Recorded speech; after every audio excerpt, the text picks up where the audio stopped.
¿Qué tal, hermanos? Muy buenos días en esta mañana. El Señor Jesús sea con esta iglesia y que nos permita aprovechar este tiempo. Ya lo hemos hecho a través de los cánticos de alabanza y ahora esperamos a través de lo que es este mensaje, esta meditación. Así que vamos a orar. Gracias, Señor, por tu misericordia, por tu verdad, por tu sangre derramada en la cruz. Gracias por tanto amor, Señor, por habernos amado de tal manera, Señor, que entregaste tu propia vida, Señor, tu preciosa vida, esa vida santa, pura, sin pecado, sin mancha. Decidiste cargarla de nuestros pecados, ensuciarla con nuestras transgresiones y clavar todo eso en la cruz por amor, para restituirnos, Señor, a ti, para declararnos justos según, Señor, tu perfección. A ti la gloria, la honra para siempre, oh Jesús. Permítenos recrearnos en tu gracia, crecer en tu gracia, indagar en tu gracia, sumergirnos en tu gracia. Así que en esta hora te ruego, Señor, que acomodes las expresiones, los pensamientos y las palabras. Da oído, Señor, y la capacidad también de ejecutar lo que oímos. En el nombre de Jesús el Cristo. Amén.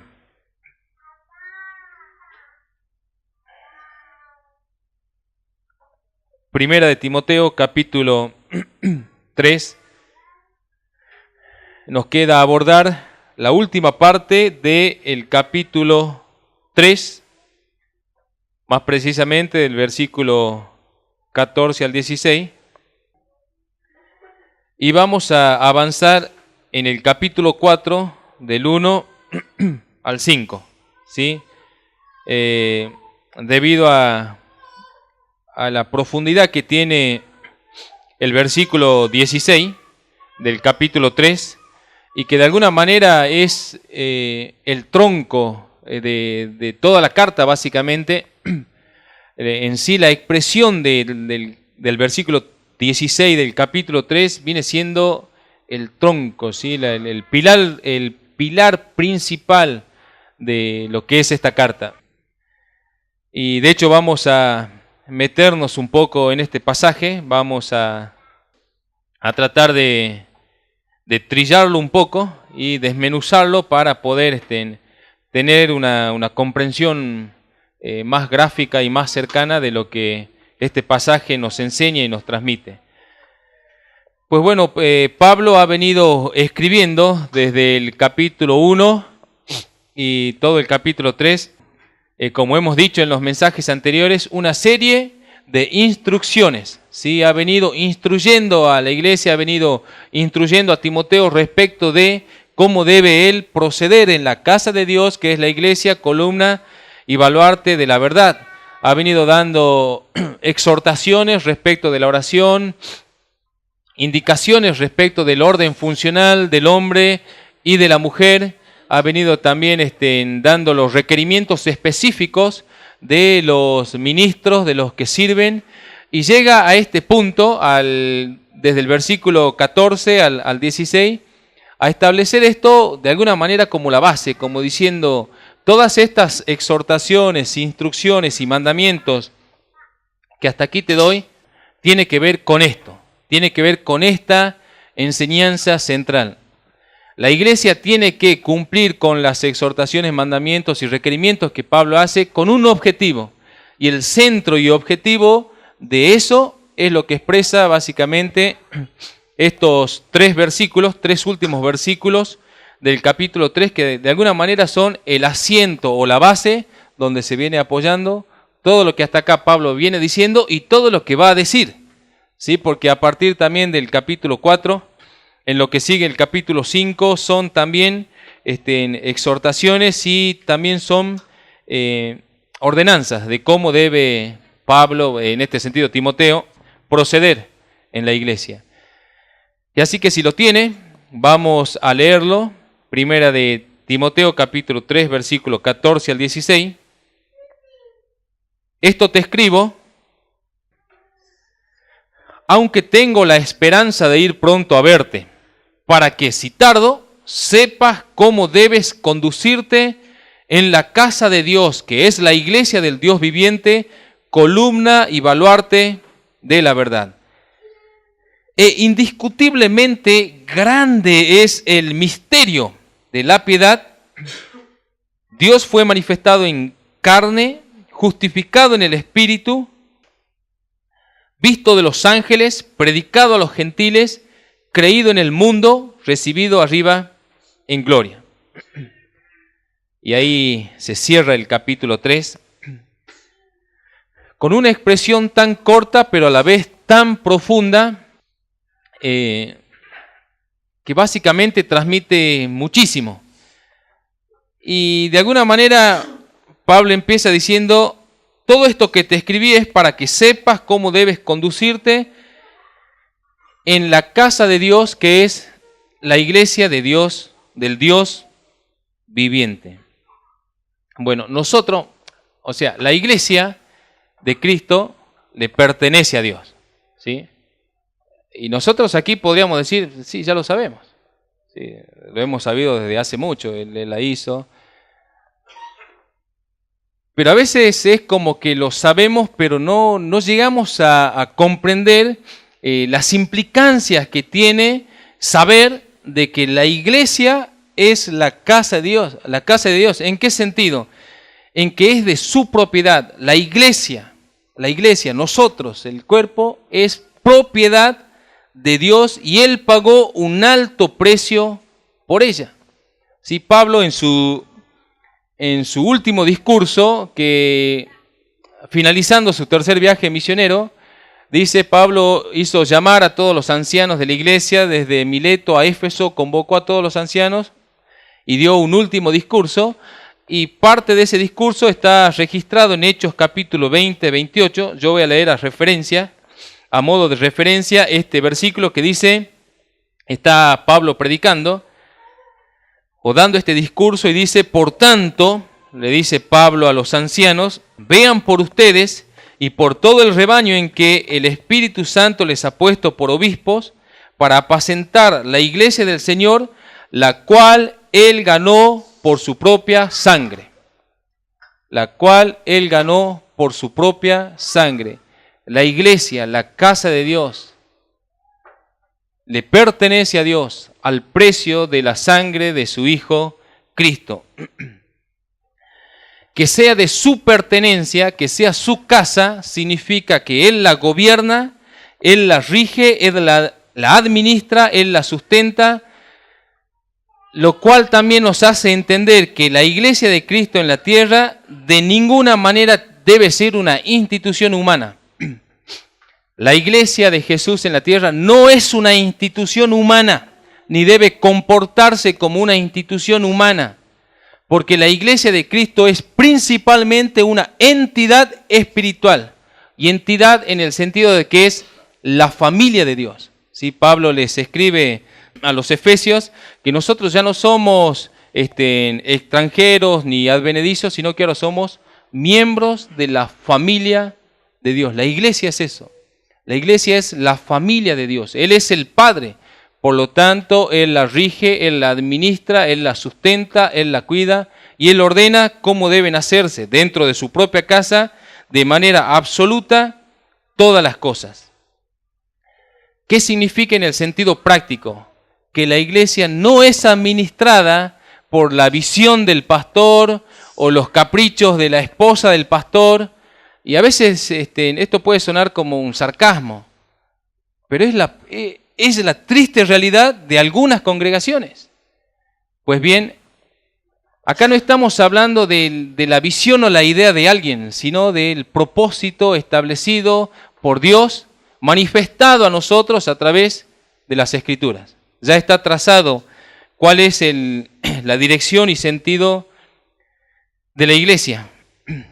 Por lo tanto, la iglesia, nosotros como iglesia, no debemos nunca adaptarnos nosotros a los tiempos modernos. La iglesia no debe adaptarse a los tiempos modernos, sino debe convertir a los hombres modernos al régimen del Espíritu y al régimen de Cristo. Y digo esto en medio de una generación tan moderna de cristianismo que peca de tan moderno que son.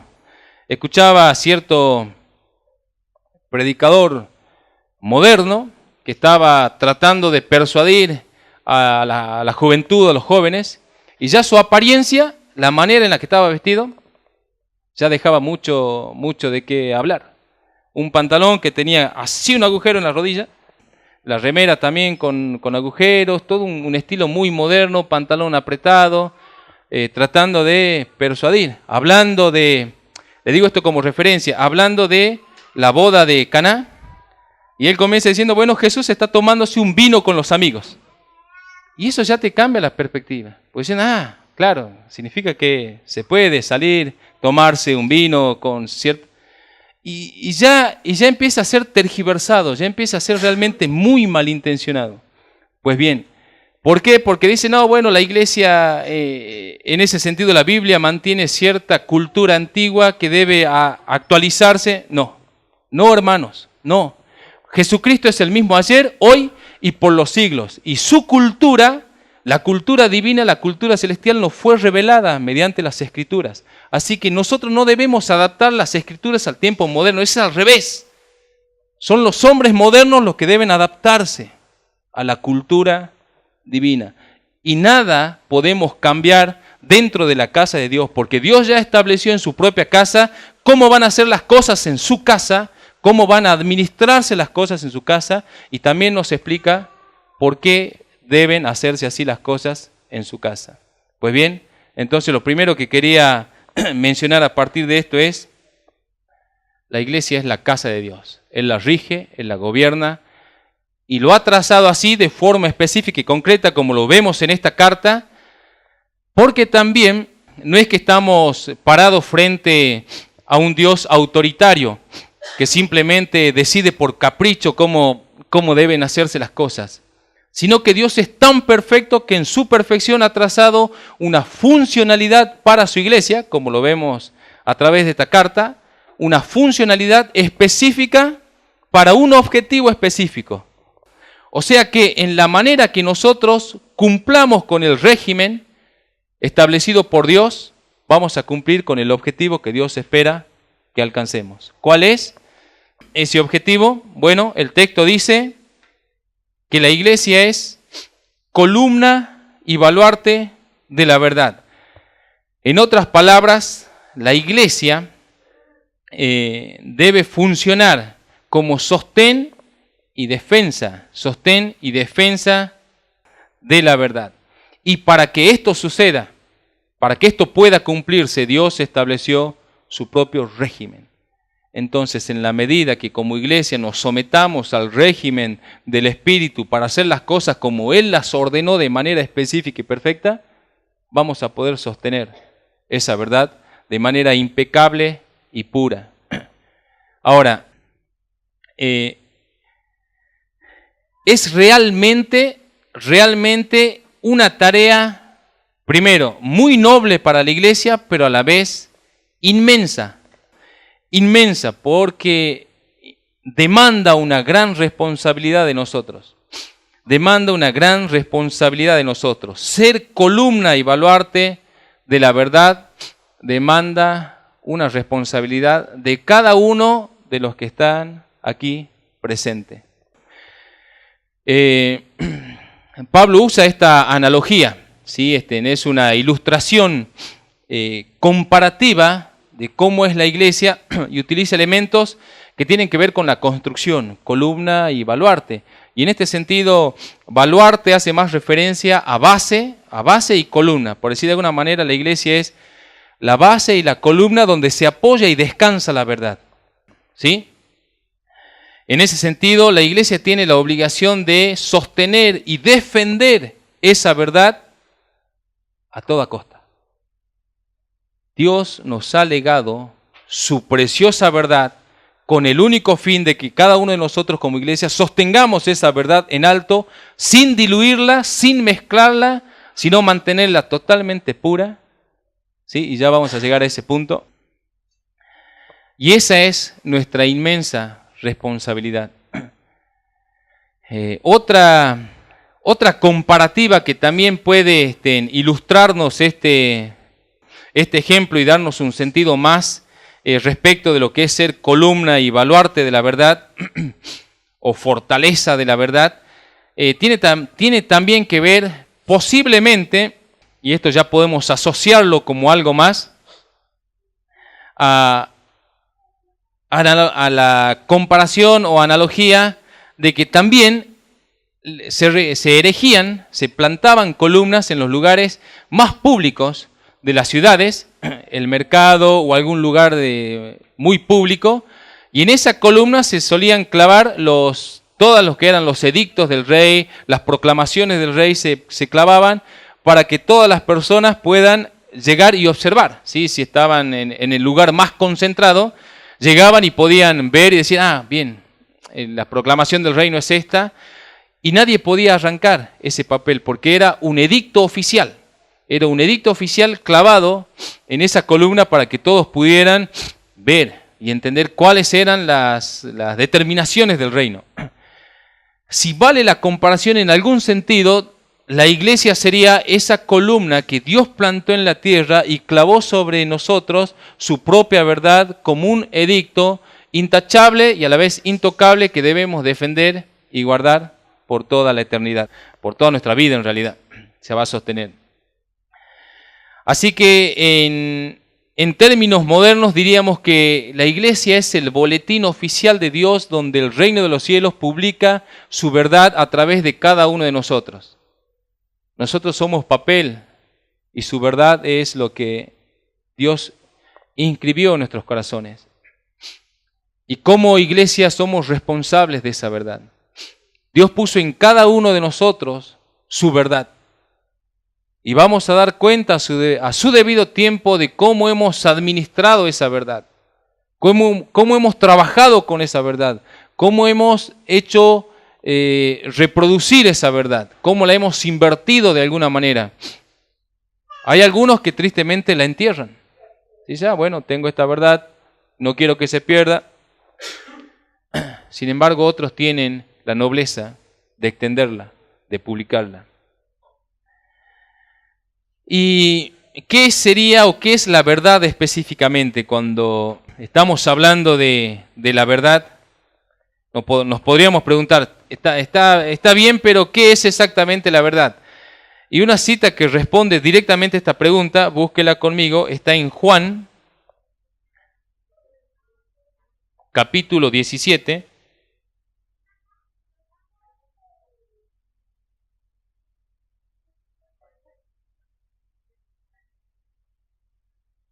Versículo 14 al 17.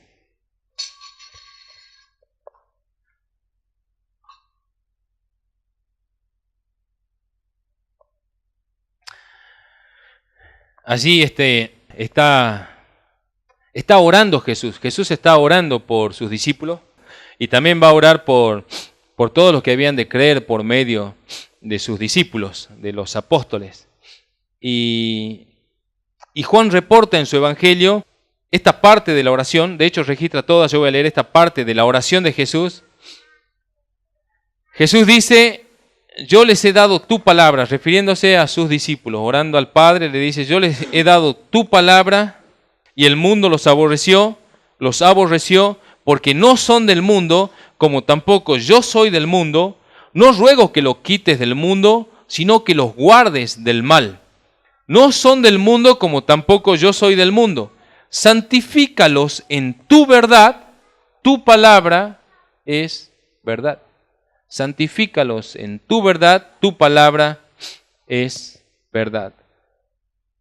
En este sentido, Jesús nos legó a nosotros como iglesia su palabra.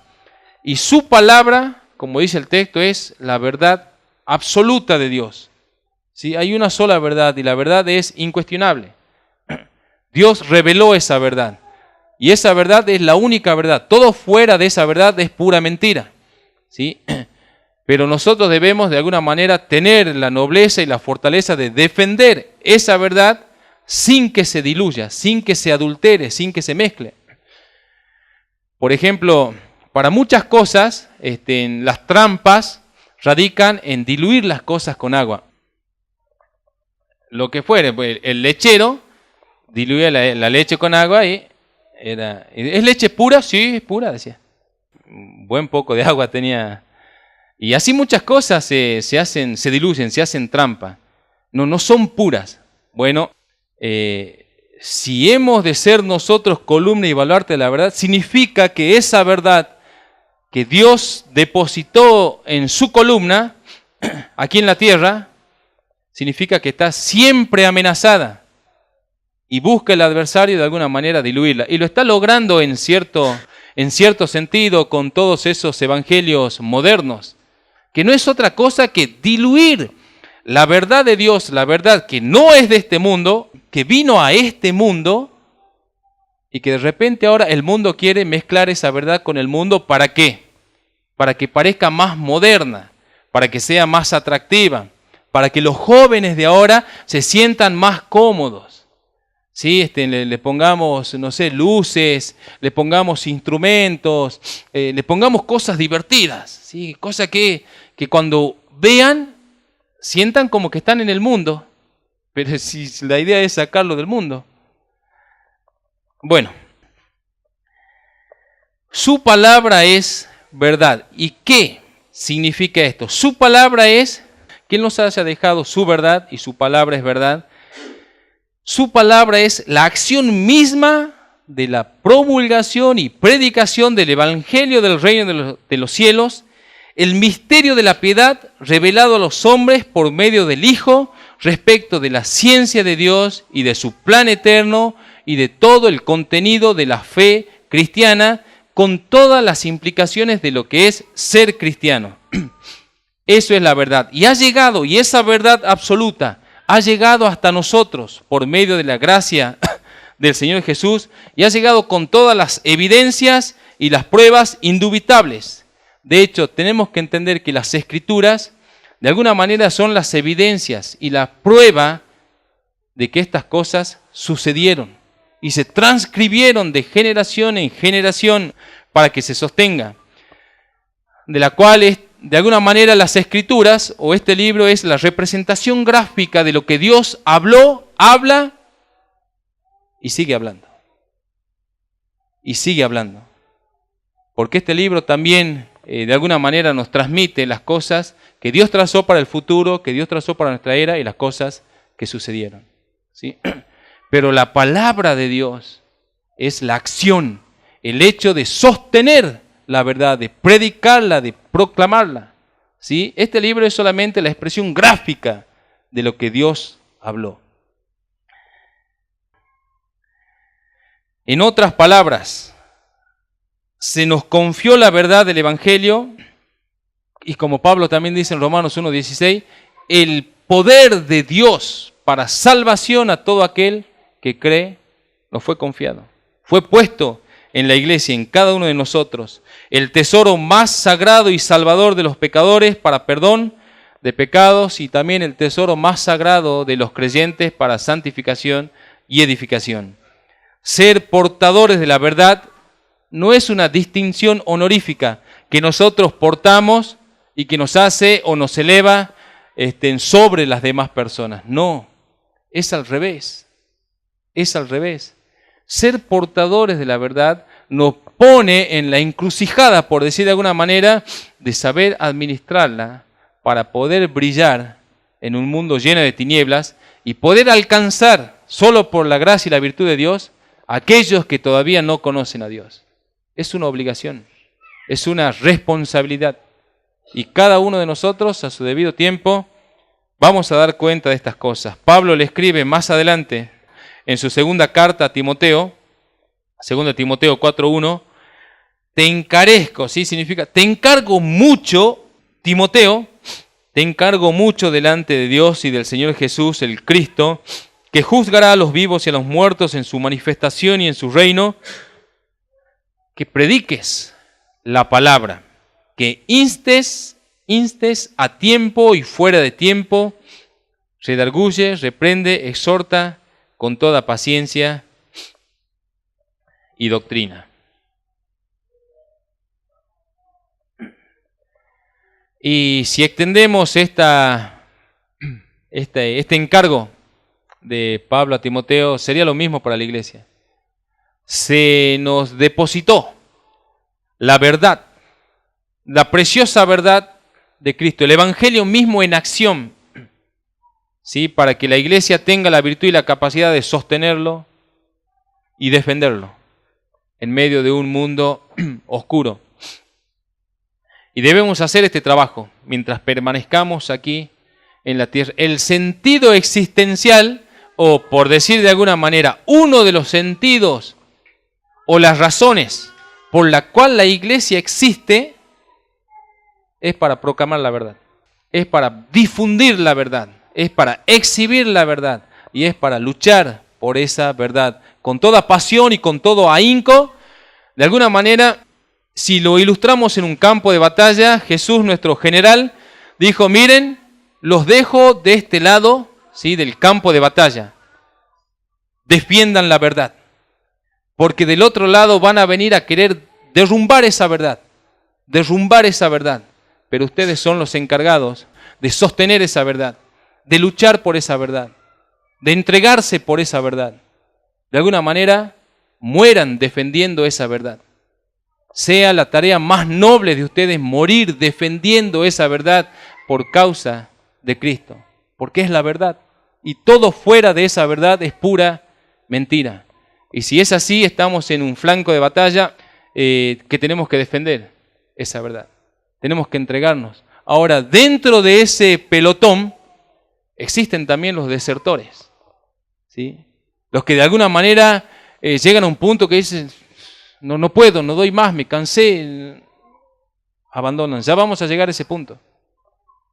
Los apóstatas, ¿sí?, son los que apostatan luego de la fe. Pablo le escribe a los filipenses, dice: sabiendo que estoy puesto para la defensa del Evangelio. Pedro nos escribe a nosotros: estén siempre preparados para presentar defensa con mansedumbre y reverencia a todo aquel que demande razón de la esperanza que hay en ustedes. Así que es nuestra responsabilidad ser columna y baluarte de la verdad. A veces suena bonito decir, la iglesia es columna y baluarte de la verdad, pero no entendemos la dimensión de lo que implica esa responsabilidad. Y hablando ya de esa verdad, o referido a esa verdad, Pablo va a expresar a manera de verso, o sea, por la forma en la que está compuesta el versículo 16, muchos piensan que se trata de una composición como si fuera de un himno. Pero bueno, no lo sabemos, pero sí la composición literaria del versículo 16 es a modo de un verso. Y un verso que resume, en gran medida resume, el misterio de la piedad. Y que no deja de ser la verdad que la iglesia tiene que defender. ¿Sí? ¿Cuál es la verdad específica? Todas las implicancias de esa verdad. Versículo 16, Pablo dice: indiscutiblemente grande es el misterio de la piedad. Dios fue manifestado en carne, justificado en el Espíritu, visto de los ángeles, predicado a los gentiles, creído en el mundo, recibido arriba en gloria. Indiscutiblemente grande es el misterio de la piedad. Y me parece que todos estamos de acuerdo en eso. Es tan grande que a veces es incomprendido incluso el misterio de la piedad.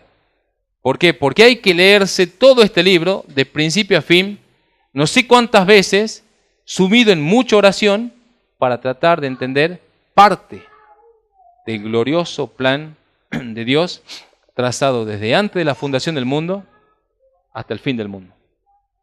Está de alguna manera contenido en este libro. Está contenido. Entonces Pablo dice: grande es el misterio de la piedad. Y nosotros estamos de acuerdo en eso. Esa verdad que no deja de ser la ciencia del Evangelio, como recién lo mencionamos. Y Pablo resume con esta expresión, de alguna manera, parte de ese ministerio, ¿sí? Y una expresión clave acá, que yo considero que es el tronco, por decir de alguna manera, de esta carta, es esta expresión. Y es una expresión clave. Dios fue manifestado en carne. Dios fue manifestado en carne. Y el hecho de que Dios se haya manifestado a los hombres, significa que los hombres no tenían posibilidad alguna de acceder a Dios. De ese modo, Dios es inaccesible para los hombres, tal como Pablo se lo escribe más adelante, dentro de la misma carta, en el capítulo 6, versículo 16. Pablo le dice: el único que tiene inmortalidad, que habita en luz inaccesible, a quien ninguno de los hombres ha visto, tiempo pasado, ni puede ver. Dios habita en luz inaccesible, de modo que ningún hombre lo ha visto ni lo puede ver. El hombre no puede acceder a Dios. No puede acceder a Dios en el sentido de la esencia espiritual de Dios. El hombre no tiene manera alguna de saber o averiguar cómo es el Dios invisible. En este sentido, el David, en el Salmo 145, de hecho nosotros cantamos ese Salmo, que habla de la grandeza de Jehová, dice: grande es Jehová y digno de suprema alabanza, y su grandeza es inescrutable. No se puede saber, no se puede averiguar, no se puede sondear, no hay manera. Dios es inaccesible e inescrutable. El hombre no tiene posibilidad alguna ni capacidad de saber cómo es Dios. Significa que el hombre no ha visto a Dios, ni puede verlo. No ha visto a Dios, ni puede verlo. No tiene manera de saber cómo es Dios en su gran esplendor, en su gran gloria. En el Antiguo Testamento nosotros vemos manifestaciones de Dios a partir de sacar a su pueblo de Egipto, abriendo el Mar Rojo, manifestándose en el Sinaí en medio de ese gran terremoto, llama y humo, hablando por medio de sus profetas y haciendo incluso señales poderosas por medio de sus profetas. Pero a Dios nadie le vio jamás. A Dios nadie lo vio jamás. Y Juan 1:18 es lo que dice Juan en su Evangelio. Juan 1:18 justamente dice: a Dios nadie le vio jamás. El unigénito Hijo que está en el seno del Padre, Él le ha dado a conocer. Entonces, debido a que ningún hombre podía acceder a Dios, Dios mismo se humilló, tomando forma de hombre, hecho semejante a los hombres en la naturaleza humana, para darse a conocer a los hombres. Y lo hizo solamente por medio de Cristo. Lo hizo por medio, se manifestó en carne, se manifestó a los hombres por medio de Jesús el Cristo. Dios es invisible, ¿sí? Para nosotros Dios es invisible, no hay manera de que podamos concebir la esencia de Dios. Nosotros leíamos en Timoteo 1:17, justamente Pablo escribe: por tanto, al Rey de los siglos, inmortal, invisible, invisible. Sin embargo, ese Dios invisible, inaccesible, inescrutable, ese Dios se manifestó por medio de Cristo, para que nosotros podamos verle, para que nosotros podamos conocerle, entenderle. Juan 1:14, y aquel verbo fue hecho carne, aquel Dios, aquella palabra fue hecha carne y habitó entre nosotros, y vimos su gloria, gloria como del unigénito del Padre, lleno de gracia y verdad. Colosenses 1:15 dice: Cristo es la imagen del Dios invisible, el primogénito de toda creación. Hebreos también dice que Cristo es el resplandor de su gloria y la imagen misma de su sustancia. De modo que todo aquel que ha visto a Cristo ha visto al Padre. Son las palabras de Jesús mismo. Jesús dice, el que me ha visto a mí, ha visto al Padre. Y es la única manera que los hombres tenían de poder conocer a Dios. Entonces, es importante entender que Jesús el Cristo es Dios manifestado en carne, para que nosotros los hombres podamos conocer y entender al Dios invisible solamente por medio de Él. Y voy a ir un poquito más allá. ¿Significa esto que no se puede tomar a Cristo, de acuerdo a lo que expresa el texto, no se puede tomar a Cristo como una persona diferente a la de Dios? Porque Cristo es Dios manifestado en carne.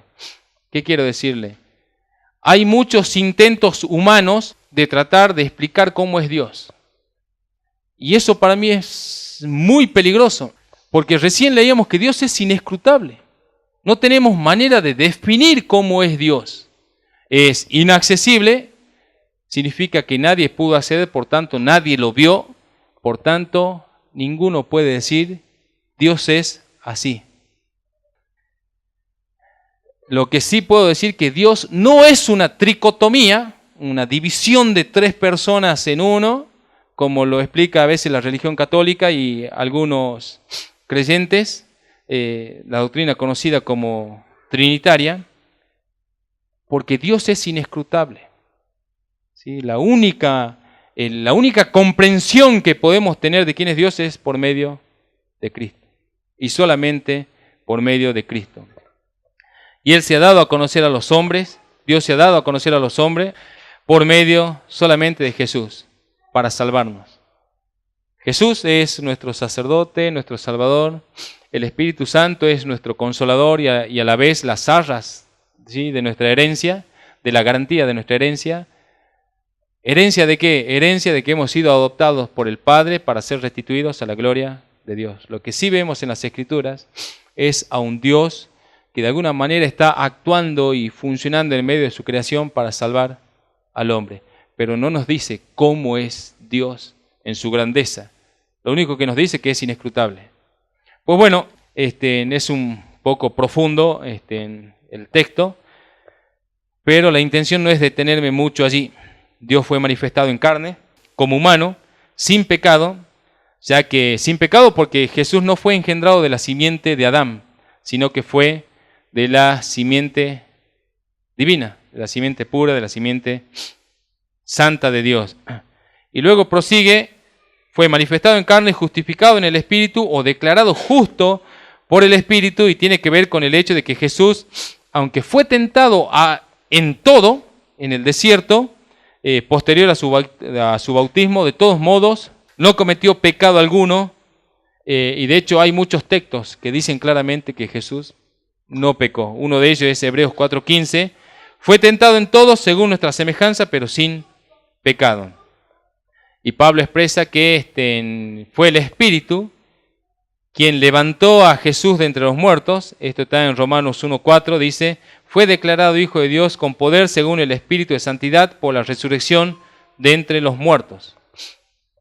Luego también dice, visto de los ángeles, y tiene más la expresión que ver con visitado por los ángeles. Y sí vemos esto mucho en las Escrituras. Vemos a los ángeles en su nacimiento, a los ángeles en su tentación, a los ángeles en su agonía en el huerto de Getsemaní, en su resurrección de entre los muertos y también en su ascenso. O sea que los ángeles estuvieron de alguna manera presentes ministrando sirviendo a la vida de Cristo. Dice, creído en el mundo por haber sido predicado a toda criatura, en toda nación, y recibido arriba en gloria, y tiene que ver con su triunfo y su victoria irreversible sobre el pecado y sobre la muerte, como los profetas lo escriben, y también como Pablo lo menciona, ¿dónde está, oh muerte, tu aguijón? ¿Dónde, oh sepulcro, tu victoria? Bueno, Jesús ascendió victorioso. Una vez que acercó el reino de los cielos al reino de las tinieblas, Jesús venció, ató la muerte, ató al tentador, al hombre fuerte, y ascendió victorioso a los cielos. Probablemente lo que está viendo David en el Salmo 24 se trate de esto, se trate del ascenso de Cristo. Y búsquelo conmigo, Salmo 24:7.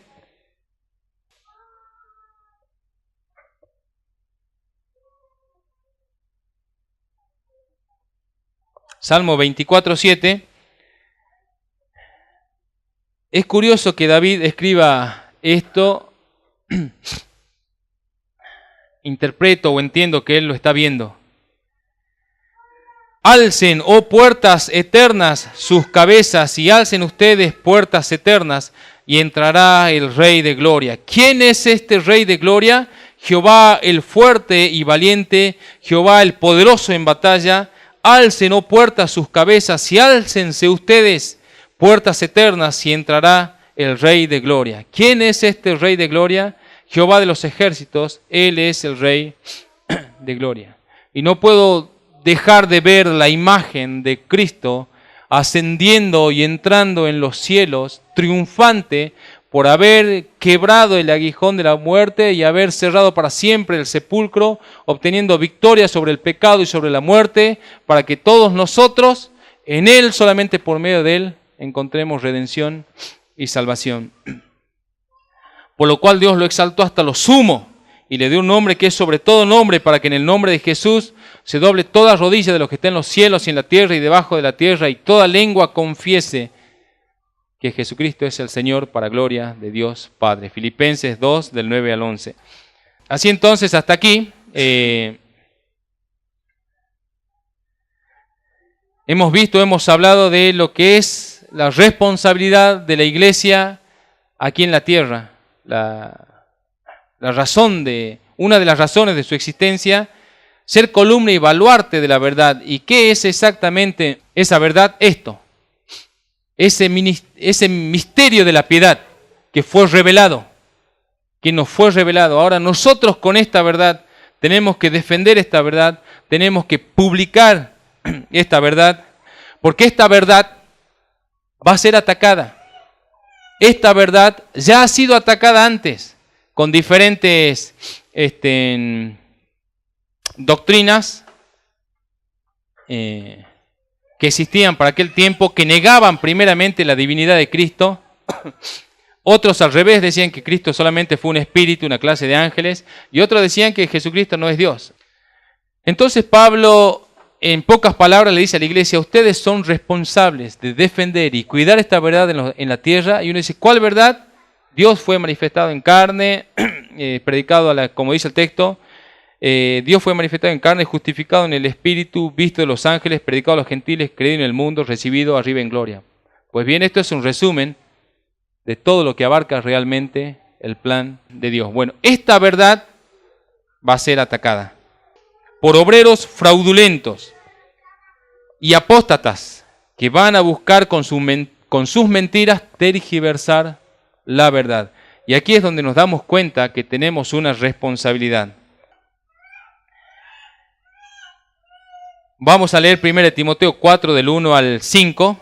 Es el último pasaje, de hecho vamos a llegar hasta allí.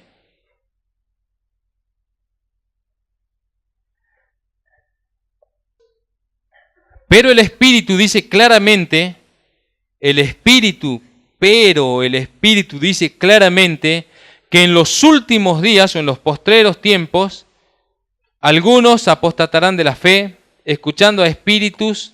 Escuche. Dice: algunos apostatarán de la fe, escuchando a espíritus engañadores y a doctrinas de demonios, por la hipocresía de mentirosos que, teniendo cauterizada la conciencia, prohibirán casarse y mandarán abstenerse de alimentos que Dios creó, para que con acción de gracias participen de ellos los creyentes y los que han conocido la verdad. Porque todo lo que Dios creó es bueno, y nada es de desecharse si se toma con acción de gracias, porque por la palabra de Dios y por la oración es santificado. Entonces, una vez ya que está definida la función de la iglesia y el régimen de la casa de Dios para ese objetivo, Pablo antepone este pero. Dice pero, y ese pero es la continuación para advertirnos de cuáles van a ser las contrariedades que van a existir detrás de este trabajo de ser columna y baluarte de la verdad. Y es que muchos que se denominan cristianos van a abandonar la fe, van a dejar de sostener y defender la verdad que algún día profesaron y se van a desviar creyendo a las doctrinas de los demonios. Esto significa que no todos van a ser soldados leales de la verdad.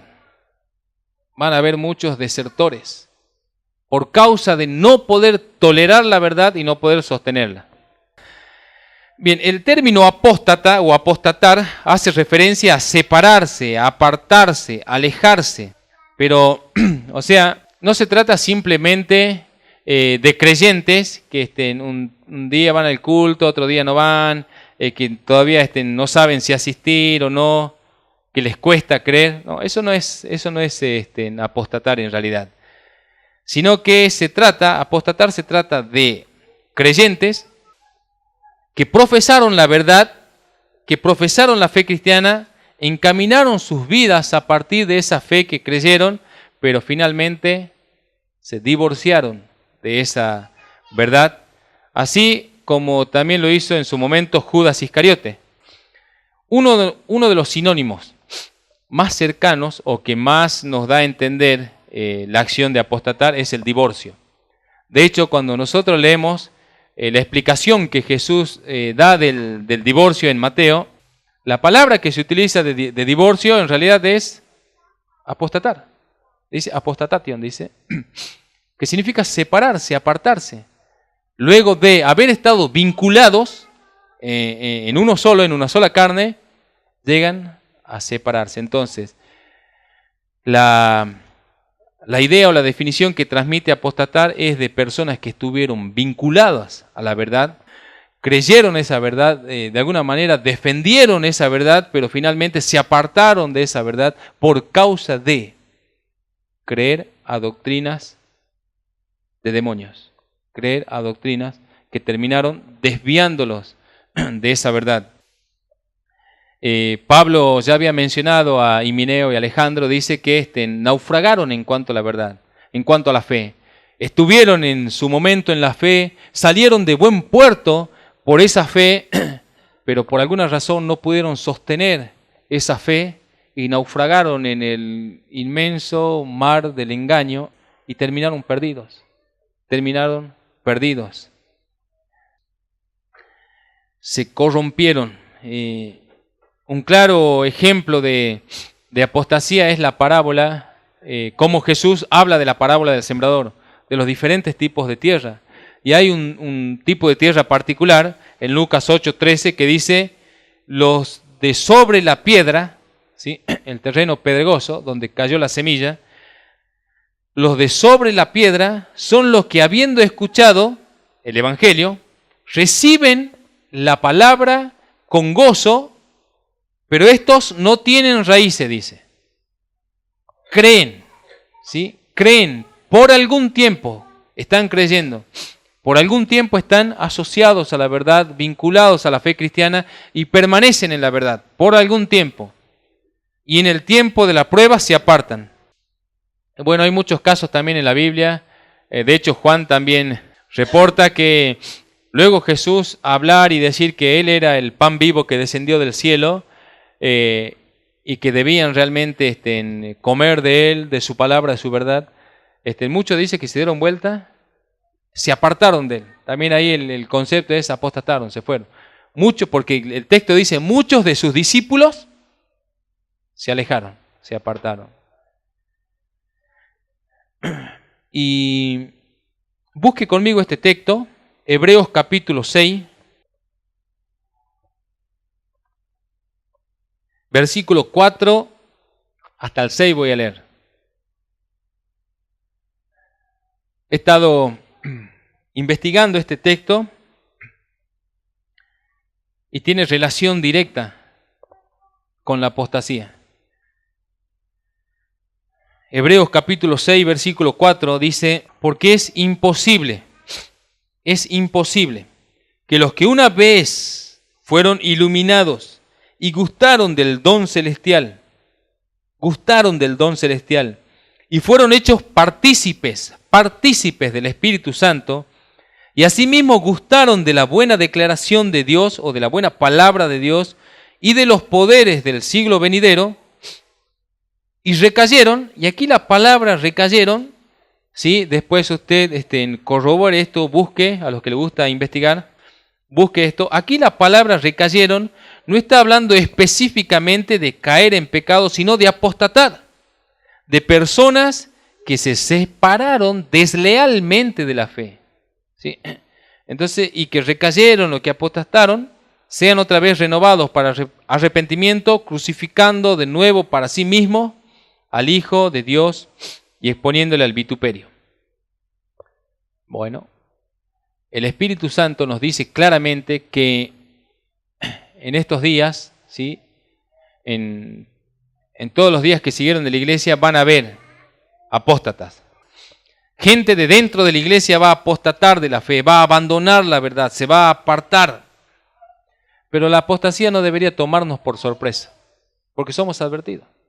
De alguna manera, el Espíritu Santo ya nos avisó que esto iba a suceder, que la verdad iba a ser de alguna manera atacada por doctrina de demonios, y muchos iban a apostatar, iban a dejar de defender la verdad. De hecho, va a haber también, acá está hablando de una apostasía específica, o sea, nos están advirtiendo que a lo largo de los tiempos siempre va a haber personas que van a abandonar la fe. Pero va a haber un gran tiempo, que es el tiempo de la apostasía, que es lo que Pablo les escribe a los tesalonicenses en su segunda carta, respecto que cuando se manifieste el hijo de perdición va a ser el tiempo de apostasía a nivel global. Muchos van a abandonar definitivamente la fe o la supuesta fe que ellos tenían por causa de creerle al anticristo. Bueno, eso va a suceder. Bueno, volvemos a nuestro pasaje y dice la advertencia que algunos apostatarán de la fe por causa de escuchar, y no es simplemente oír, sino de asentir, espíritus engañadores y doctrina de demonio. Entonces, la causa de la apostasía es puramente de influencia satánica por medio de sus operadores, que son huestes espirituales demoníacas que trabajan en los falsos maestros, llevando doctrinas tergiversadas, disfrazadas de supuestas teologías, pero que finalmente engañan a los hombres. Bien, les repito, la causa de la apostasía es puramente de influencia satánica por medio de sus operadores, que son huestes espirituales demoníacas, que trabajan en la mente de los falsos maestros, trayendo para sí enseñanzas tergiversadas y pervertidas, disfrazadas de teologías, para hacer perder a los creyentes.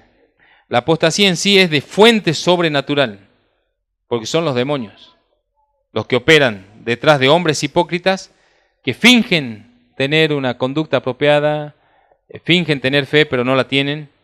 Son maestros disfrazados de justicia pero no tienen justicia.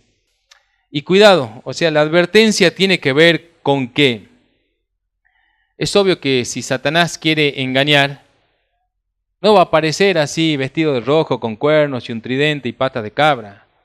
Al revés, es probable que aparezca como personas muy cultas, de un gran intelecto, de mucho respeto, de mucha apariencia de piedad, pero con un sigilo para introducir la mentira, despacio, para lograr pervertir a los cristianos.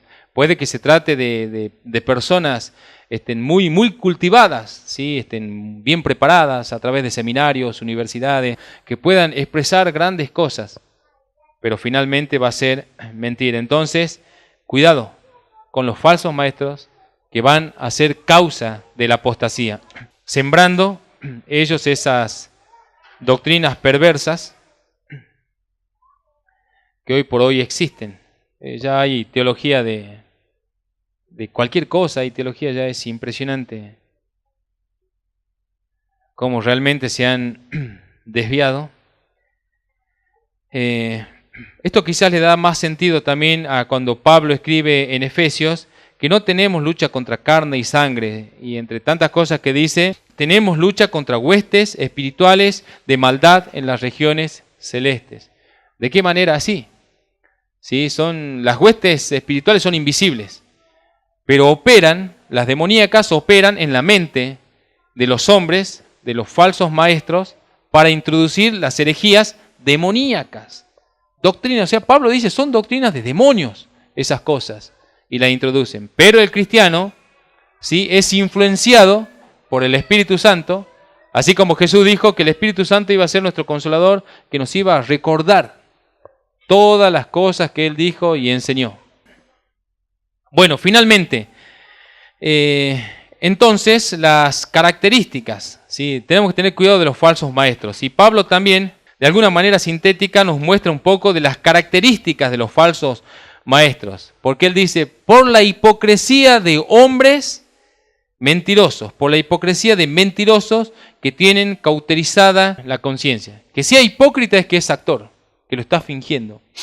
¿Sí? De hecho, la palabra hipócrita para ese sentido no calificaba como algo despectivo o como un insulto. Se le decía hipócrita a los actores, para ese tiempo los que hacían teatro con las máscaras. De ahí vienen las mascaritas que son el ícono del teatro. Una mascarita con sonrisa, una mascarita con tristeza, una mascarita enojada. Bueno, cuando hacían los espectáculos teatrales en el Imperio Romano eran todos con máscaras. Entonces aparecía uno con máscara y de alguna manera la máscara expresaba, daba una expresión que ellos no sentían.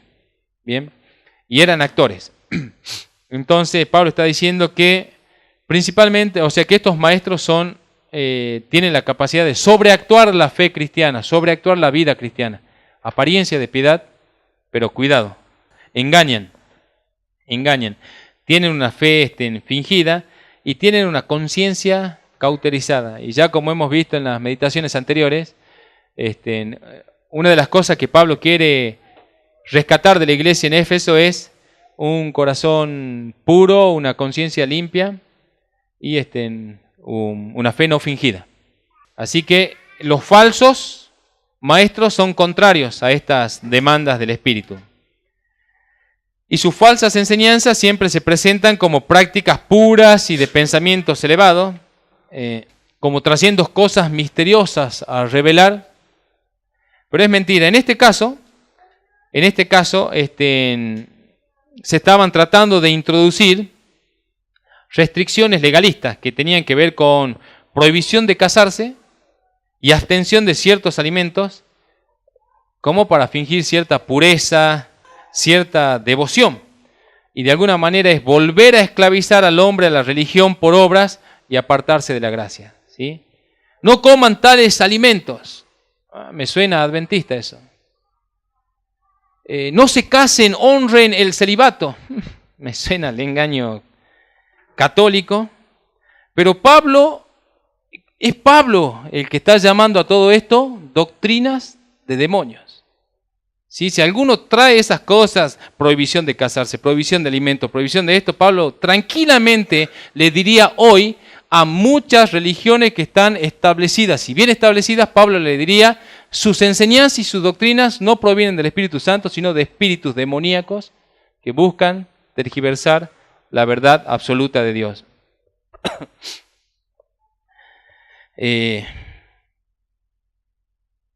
Todas estas demandas y restricciones legalistas pueden tener,